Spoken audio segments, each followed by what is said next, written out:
Vous pensez qu'entre élever un enfant, ou plutôt éduquer un enfant ici au Burkina, et l'éduquer aux États-Unis, c'est mieux de l'éduquer où? Dites la vérité. Au fond, c'est États-Unis. La preuve, vous êtes en train de faire vos dossiers. Plusieurs là que je vois dans la salle. On a déjà refusé le visa au moins 6 fois. Vous continuez. Et là, maintenant, quand on pose la question, où du Burkina, alors que tu es en train de vouloir partir depuis 3 ans. Quel Burkina? Dis la vérité. Mais le problème, c'est que quand ton enfant sera aux États-Unis, il est à l'école. 2 garçons s'embrassent à côté de lui. Oui, c'est permis.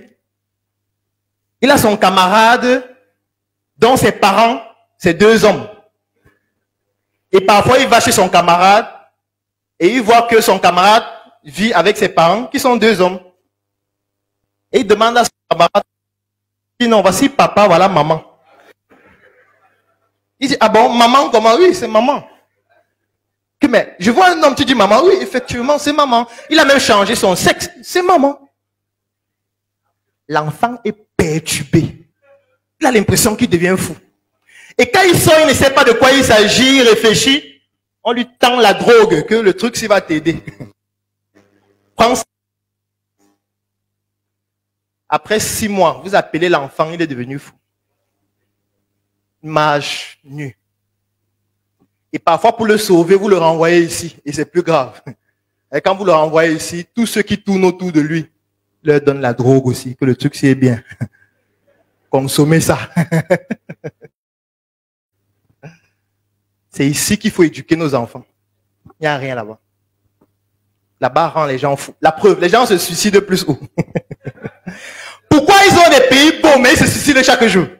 Alors que nous, la chaleur, la misère, la pauvreté, on est là, on vit. On est tranquille.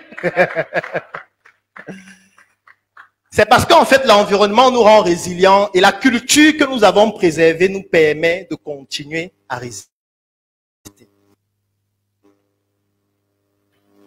La semaine qui suit, on passe aux écrivains qui doivent arrêter de nous parler du développement personnel. C'est la dernière fois qu'on a un livre. On a déjà assez écrit dessus. Vous allez écrire sur l'histoire du Burkina. On veut 100 livres d'ici décembre qui parlent uniquement de l'histoire du Burkina. Et ces livres seront gratuits. Donc dès que vous écrivez ces livres, on publie en ligne, c'est gratuit. Les élèves doivent lire au moins 2 par an. Si on se rassure ou si on vérifie, on t'évalue, on se rend compte que tu n'as pas lu au moins 2 tenues militaires neuves. Tu vas combattre au fond. Puisque tu ne veux pas contribuer avec ton intelligence pour améliorer l'image du pays, ça veut peut-être dire que tu préfères utiliser tes muscles. On se dit, hein? Donc on t'envoie là où les interviennent. Et si tu meurs, tu es mort pour la patrie, c'est tout bien. C'est ce qui va nous permettre de nous développer.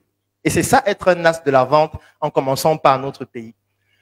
La prochaine tournée qu'on organise, c'est au Togo et c'est le mois prochain. C'est-à-dire que nous allons être au Togo autour du 25 ou 28 avril. Et on va organiser un événement similaire à celui-ci. Et on s'est dit, au lieu de continuer de l'organiser seulement nous-mêmes, pourquoi ne pas le faire avec vous? Donc, s'il y a des personnes dans la salle qui souhaiteraient qu'ensemble, on puisse organiser cette tournée au Togo, qu'on puisse voyager ensemble pour le Togo, qu'on puisse vendre les tickets comme on l'a vendu, mais cette fois se partager l'argent ensemble, vous nous contactez à la fin, on va vous dire comment ça se passe.